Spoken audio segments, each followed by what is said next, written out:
जय हिंद बच्चों, कैसे हैं आप सब। आज के इस लेक्चर में हम लोग एरोमेटिक न्यूक्लियोफिलिक सब्स्टिट्यूशन रिएक्शन के बारे में बात करने जा रहे हैं। जी हाँ बच्चों, आज मैं आपको SNAR का कॉन्सेप्ट समझाने जा रहा हूँ। जैसा कि आप हेडिंग देख रहे हैं कि SNAR के बारे में आज पूरा कॉन्सेप्ट आपको दूंगा। आपको कैसे सवाल बनाने हैं, क्या करने हैं, सब बच्चों आपको मैं बता दूंगा। चलिए ठीक है, आइए स्टार्ट करते हैं।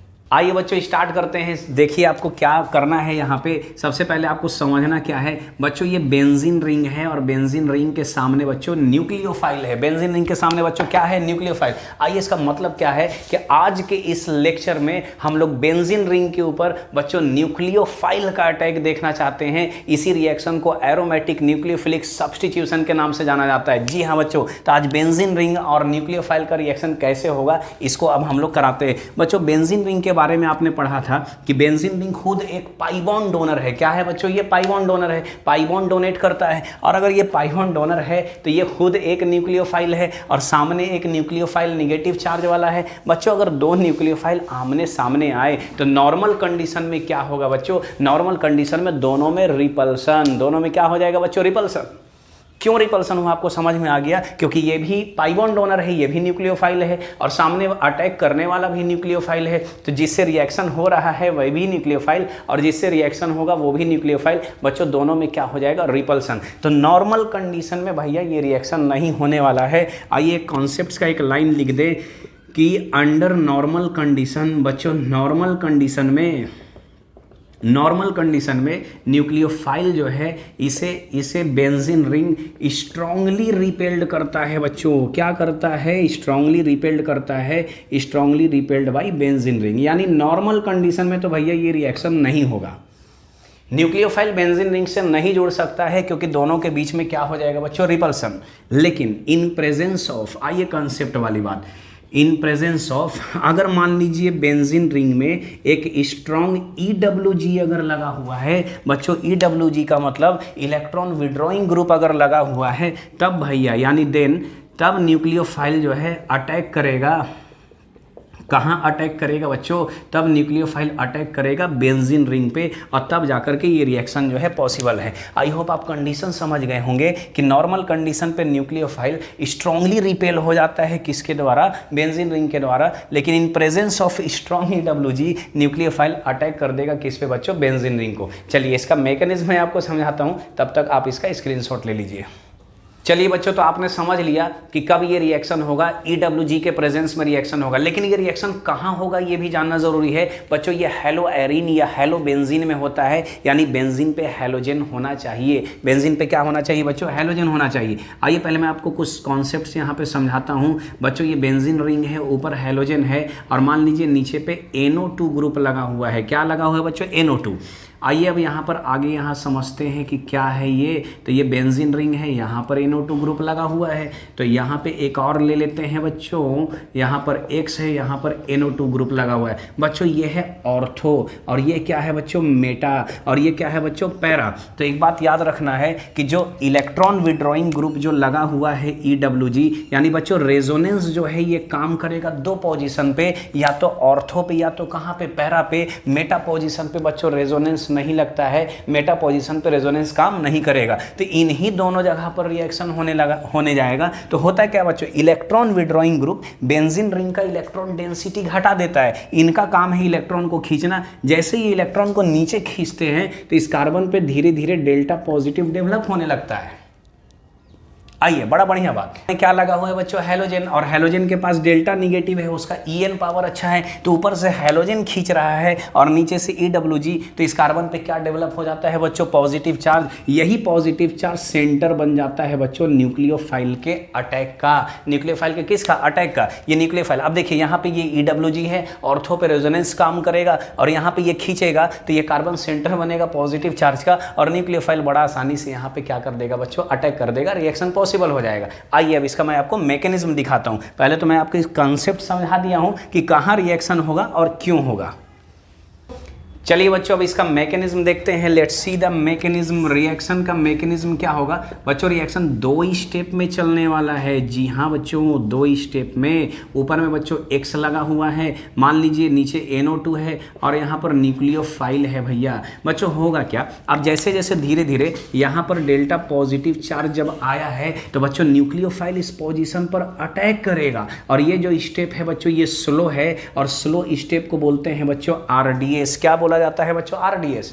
ये रेट डिटरमाइनिंग स्टेप है, यहाँ से रेट पता चलेगा बच्चों। ये सबस्ट्रेट है, ये रिएजेंट है, जिससे रिएक्शन हो रहा है उसे रिएजेंट कहते हैं और जिसका रिएक्शन हो रहा है बच्चों उसे सबस्ट्रेट कहते हैं। ज़रा बताना किसका रिएक्शन हो रहा है? सर हेलोएरिन का। और किससे हो रहा है? न्यूक्लियोफाइल से। तो न्यूक्लियोफाइल ने यहाँ अटैक कर दिया। जैसे ये अटैक किया तो अब ये कार्बन का 5 बॉन्ड तो नहीं बन सकता है, 4 बॉन्ड तो यहाँ बच्चों पहले से है। तो ये जो पाई बॉन्ड है यहाँ से बेंजीन रिंग वापस लेगा। जैसे ये करेगा तो ऊपर में एक जगह मिलेगा। देखिए बच्चों ये ऐसे रहेगा और यहाँ पर X है और X के साथ क्या रहेगा बच्चों? न्यूक्लियोफाइल। और यहाँ पे कौन सा चार्ज है? Negative charge. बच्चों ये कैसा था पता है? ये एरोमेटिक।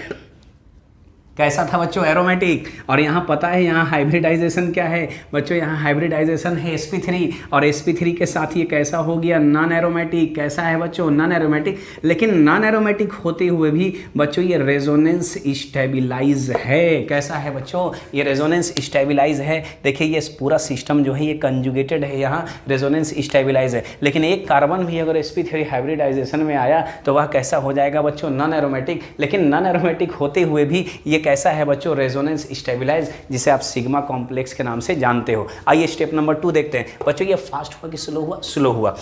स्टेप नंबर 2 में क्या होगा बच्चों? अब यहाँ से क्या होता है, चलिए स्टेप नंबर 2 पे बात करते हैं। ये रिएक्शन का आपका पहला स्टेप है। स्टेप नंबर 2 में आपका क्या होगा बच्चों? ज़रा देखो तो ये आपका तो बन गया था, यहाँ निगेटिव चार्ज है, यहाँ X है और यहाँ क्या है? न्यूक्लियोफाइल ऐड हो गया था। ये इंटरनल अटैक यानी एरोमेटिसिटी वापस लेना चाहेगा। फास्ट स्टेप होगा, एक ज़बरदस्त तरीके से रिएक्शन चलेगा बच्चों। और जैसे ही इंटरनल अटैक देगा लिविंग ग्रुप कहाँ चला जाएगा? बाहर। हेलोजन यहाँ लिविंग ग्रुप है। कुछ बच्चे सोच रहे हैं सर न्यूक्लियोफाइल नहीं जाएगा क्या? अरे बच्चों न्यूक्लियोफाइल तो अभी ऐड हुआ है तो न्यूक्लियोफाइल कैसे जाएगा? अगर चला गया तो फिर रिएक्शन में तो वापस चले जाएंगे। तो लिविंग ग्रुप यहाँ से बाहर चला गया।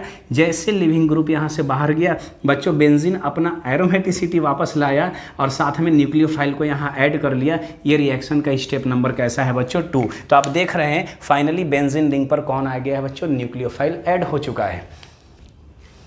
चलिए बच्चों आपने इसका स्क्रीनशॉट ले लिया होगा। आइए यहाँ पे कुछ बात यहाँ पर लिखना होगा बच्चों। ये कितना स्टेप पाथवे है? 2 स्टेप पाथवे है। तो इट इज 2 स्टेप पाथवे और जिसमें स्टेप 1 में क्या हो रहा है? तो स्टेप 1 में एडिशन ऑफ न्यूक्लियोफाइल। स्टेप 2 में क्या हो रहा है? तो एलिमिनेशन ऑफ लिविंग ग्रुप। बच्चों फिर से सुन लीजिए, it is 2 step pathway. Step 1 is addition of nucleophile and step 2 is elimination of living group. इसलिए इस रिएक्शन को बोलते हैं एडिशन एलिमिनेशन पाथवे। क्या बोला जाता है बच्चों? Addition elimination pathway. और डिनोट करते हैं बच्चों SNAR से। किससे डिनोट किया जाता है बच्चों? SNAR से। AR से एरोमेटिक हो गया, N का मतलब न्यूक्लियोफिलिक सब्स्टिट्यूशन रिएक्शन है। तो न्यूक्लियोफाइल ने हाइड्रोजन को यहाँ से हटा दिया है और ये बेंजीन रिंग में हुआ है यानी एरोमेटिक कंपाउंड में हुआ है। तो रिएक्शन का नाम क्या रखा गया बच्चों? SNAR। आई होप मैंने आपको जो लैंग्वेज बोला था आपने उसे नोट कर लिया होगा। चलिए आगे चलते हैं बच्चों। स्टेप 1 जो था ये अपना स्लो स्टेप था और स्लो स्टेप क्या बताता है? RDS। तो रिएक्शन का जो रेट है वो कहाँ से पता चलता है? स्लो स्टेप से बच्चों। तो स्लो स्टेप में रेट डायरेक्टली प्रोपोर्शनल टू, इसे बोलते हैं बच्चों सबस्ट्रेट। क्या बोला जाता है बच्चों? सबस्ट्रेट। तो ये आपका हो गया सबस्ट्रेट और ये हो गया रिएजेंट। तो क्योंकि आपके स्लो स्टेप में दोनों मौजूद थे, कौन कौन? सबस्ट्रेट भी और क्या है? रिएजेंट। तो नंबर ऑफ रिएक्टेंट कितने हैं बच्चों? 2। अगर नंबर ऑफ रिएक्टेंट 2 रहेंगे तो उस रिएक्शन की जो मॉलिक्यूलरिटी है वो मॉलिक्यूलरिटी कितनी होगी बच्चों? 2। सर मॉलिक्यूलरिटी क्या है? अरे मॉलिक्यूलरिटी कुछ नहीं है, मॉलिक्यूलरिटी रेट वाले स्टेप में कितने रिएक्टेंट मौजूद थे उसे क्या बोला जाता है बच्चों? मॉलिक्यूलरिटी। तो रेट वाले स्टेप में 2 रिएक्टेंट थे तो नंबर ऑफ रिएक्टेंट 2 है तो मॉलिक्यूलरिटी कितना है बच्चों? 2। और सिंगल स्टेप रिएक्शन में ऑर्डर और मॉलिक्यूलरिटी दोनों बराबर होते हैं तो रिएक्शन का ऑर्डर कितना है बच्चों? 2।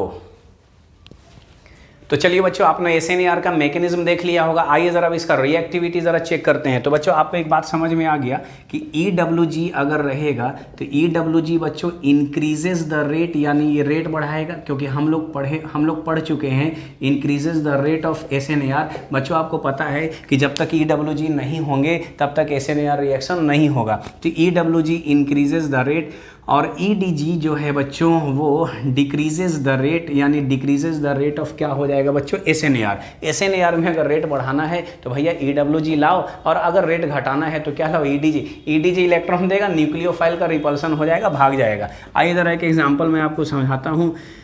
तो बच्चों, ये बेंजीन का रिंग है, ऊपर फ्लोरीन है, यहाँ पर NO2 लगा हुआ है। कौन से पोजीशन पे है बच्चों, ऑर्थो पे लगा हुआ है, और ऑर्थो और पैरा पे रेजोनेंस काम करेगा, लेकिन मेटा पे कोई रेजोनेंस काम नहीं करेगा। NO2 आपका EWG ग्रुप है। आइए तीसरा सवाल में फ्लोरीन है और यहाँ क्या है बच्चों, NO2, और चौथे सवाल में मैं ले लेता हूँ यहाँ फ्लोरीन, यहाँ NO2 और यहाँ NO2 और यहाँ क्या है बच्चों, NO2। आइए इस सवाल में आपसे रिएक्टिविटी मांगा गया है। क्या मांगा गया है बच्चों, रिएक्टिविटी। चारों सवाल को देखिए बच्चों, ठीक है। अब ये हेलोबेंजीन है, हेलोएरिन है, SNAR करेगा, और EWG है, ठीक है, करेगा। सबसे ज़्यादा EWG तो यहीं पर लगा हुआ है, 2 ऑर्थो और 1 कहाँ पे बच्चों, पैरा पे। बच्चों, तो 4 नंबर का SNAR जो है वो अच्छा होगा। किससे बच्चों, 2 नंबर से, क्योंकि ऑर्थो जो है वो ज़्यादा नज़दीक होता है किससे, पैरा से, तो रेजोनेंस का इफेक्ट थोड़ा बढ़िया रहेगा। तब यहाँ पर आया बच्चों 3 नंबर, और तब उसके बाद कितना है बच्चों, 2 नंबर। यानी सबसे ख़राब रिएक्शन, ये रिएक्शन का चांस ही नहीं बनेगा किसमें बच्चों, 2nd नंबर पर। आई होप आप ये सवाल अच्छे से समझ चुके होंगे। चलिए मैं आपको एक नेक्स्ट सवाल बताता हूँ बच्चों, एक बढ़िया सवाल आपके सामने लेता हूँ। यहाँ से बच्चे पता है SN1 SN2 से गड़बड़ा जाते हैं। मान लीजिए यहाँ NO2 लगा हुआ है, अगले सवाल में बच्चों फ्लोरीन ही है, फ्लोरीन के जगह पर मान लो बच्चों क्लोरीन है, और NO2 लगा हुआ है। अगले सवाल में ले लेते हैं, मान लो बच्चों ब्रोमीन है, यहाँ पे NO2 है, और अगले सवाल में ले लेते हैं बच्चों यहाँ पे आयोडीन है, और आयोडीन के साथ क्या है बच्चों, NO2।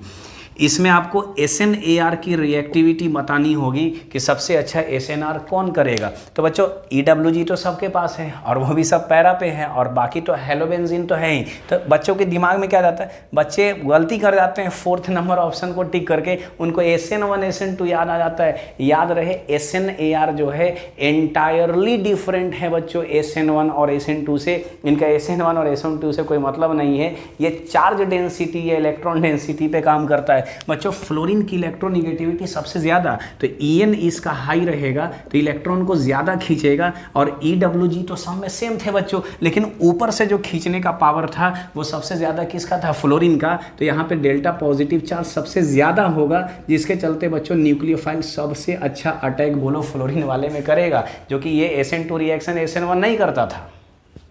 तो कन्फ्यूज़न हो जाता है। ये एक अच्छा LG हुआ करता था वहाँ, आज अच्छे LG पे बात नहीं हो रहा है, एंटायरली डिफरेंट है बच्चों। फ्लोरीन का EN ज़्यादा था, ऊपर से ज़्यादा फोर्स लगाया, इलेक्ट्रॉन खींचा, तो इस कार्बन पे मोर पॉजिटिव चार्ज आया, और ये मोर पॉजिटिव चार्ज बच्चों ये सेंटर बटन बना न्यूक्लियोफाइल के क्या करने का, अटैक करने का। तो सबसे अच्छा जो रिएक्शन है वो 1 करेगा, उसके बाद 2, उसके बाद 3, और उसके बाद क्या है बच्चों 4। आई होप आप रिएक्टिविटी समझ चुके होंगे। आइए कुछ सवाल करते हैं इस पर। तो चलिए बच्चों, आपको मैंने कुछ सवाल दिया है, आइए ज़रा इस सवाल को करते हैं। ये SNAR का अब बच्चों आपके लिए सवाल है। देखिए ये सवाल है, यहाँ से आपको न्यूक्लियोफाइल बस उठाना है। न्यूक्लियोफाइल कैसे उठाएंगे ज़रा समझना है। यहाँ से Na पर प्लस और OCH3 पर क्या हो जाएगा बच्चों, माइनस, और इसे उठा करके ला करके जोड़ देना है। कहाँ जोड़ना है याद करिए। तो सबसे पहले तो न्यूक्लियोफाइल यहाँ आया होगा, फिर इंटरनल अटैक से फ्लोरीन कहाँ चला गया होगा बच्चों, बाहर। तो एक bad leaving group internal attack से ही बाहर निकलता है। तो आई होप आप समझ गए होंगे कि इसका क्या प्रोडक्ट बनेगा। तो बच्चों यहाँ पे फ्लोरीन को हटा करके, और इस फ्लोरीन के जगह पर क्या आ जाएगा बच्चों, OCH3 आपका प्रोडक्ट हो जाएगा। चलिए अब सेकंड सवाल का मैं हिंट्स आपको नहीं दूंगा। यहाँ पे आपको 2 EWG लगे हुए हैं, अच्छा रिएक्शन होगा बच्चों, लेकिन NH3 से जो न्यूक्लियोफाइल निकलेगा वो बच्चों याद रखना है NH2। क्या निकलेगा बच्चों, NH2। अब मैं आपको थोड़ा सा ये समझा भी देता हूँ। जैसे मान लीजिए ये NH3 है, तो नाइट्रोजन का रूल क्या है बच्चों, नाइट्रोजन लोन पेयर से इलेक्ट्रॉन देता है। अगर ये किसी को इलेक्ट्रॉन देगा लोन पेयर से, तो इस देने वाले पे कौन सा चार्ज आ जाता है, पॉजिटिव, और उस पॉजिटिव चार्ज को मेंटेन करने के लिए ये हाइड्रोजन को तोड़ देता है, जिससे H+ निकलता है। तो बच्चों यहाँ से तो बच्चों यहाँ से बचता है NH2। क्या बचता है बच्चों? NH2। NH2 उठा करके ला करके आपको जोड़ देना है। यहाँ भी सेम कॉन्सेप्ट है बच्चों, ये NH3 अमोनिया था और ये NH2 डिग्री अमाइन है। यहाँ से बस H हटा करके रिंग को उलट करके ला करके जोड़ना है। लेकिन ध्यान रहे क्लोरीन के जगह पे कि फ्लोरीन के जगह पे, तो बच्चों फ्लोरीन के जगह पे, क्योंकि अच्छा SNIAR इसी पोजीशन पे होगा। ठीक है बच्चों, चलिए ये भी आप समझ गए होंगे। क्लोरीन और आयोडीन का रिएक्टिविटी आप देख लेना, EN देख लेना है और रिएक्शन कराना है। एक 5 नंबर सवाल में आपको क्लोरोबेंजीन दिया था बच्चों। क्लोरोबेंजीन को फ्यूज्ड करवा रहे हैं, यानी हाई प्रेशर पे NaOH के साथ जोड़ रहे हैं और हाई टेम्परेचर दिया गया है। तो ये एक साइंटिफिक रिएक्शन है जिसको डाउस प्रोसेस बोलते हैं, जहां से फिनॉल बनाया जाता है। क्या बनाया जाता है बच्चों? फिनॉल। तो यहाँ से अब कोई EWG नहीं है, तो यहाँ मदद किसका लिया गया है? मदद लिया गया हाई टेम्परेचर का। किसका मदद लिया गया है? हाई प्रेशर का। तो ज़बरदस्ती अब Cl के जगह पर बच्चों किसको लाया जाता है? OH को याद रखना है। और ये प्रोडक्ट जो आपका बना इसको बोलते हैं फिनॉल। क्या बना बच्चों? फिनॉल। आई होप आप SNAR का A to Z कॉन्सेप्ट्स अच्छे से समझ गए होंगे। तो बच्चों मिलते हैं अगले लेक्चर में, अगले रिएक्शन में। आप इसका स्क्रीनशॉट ले लो। जय हिंद।